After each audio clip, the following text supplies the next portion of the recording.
এমন কোন নিয়ামত নাই যেটা দেই নাই।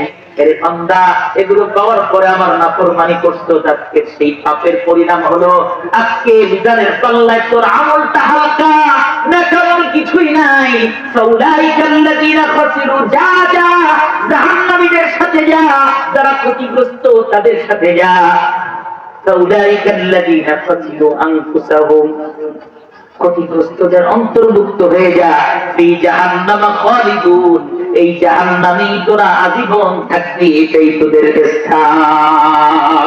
নাউযুবিল্লাহ বলবেন না? নাউযুবিল্লাহ। পাপের পরিণাম কি হবে এই সম্পর্কে আলোচনা। এই হচ্ছে পাপের পরিণাম। শেষ স্থানটা হবে কোথায়? জাহান্নামে। আলহামদুলিল্লাহ, হুজুর চলে আসছেন, আমি আর কথা দীর্ঘায়িত করব না। যেটা বলতেছিলাম যে পাপের পরিণাম শেষ কি বুঝলাম আমরা?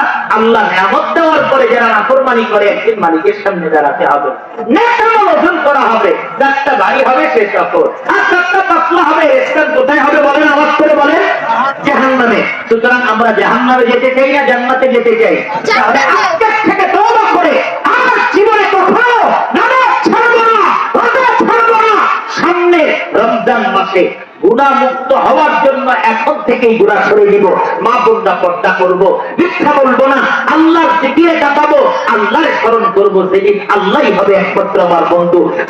আমি আছি তো হাত উঁচু করে আল্লাহকে দেখাই, জীবনে আর কোনদিন নামাজ ছাড়বো না। রাজি আছেন ইনশাআল্লাহ?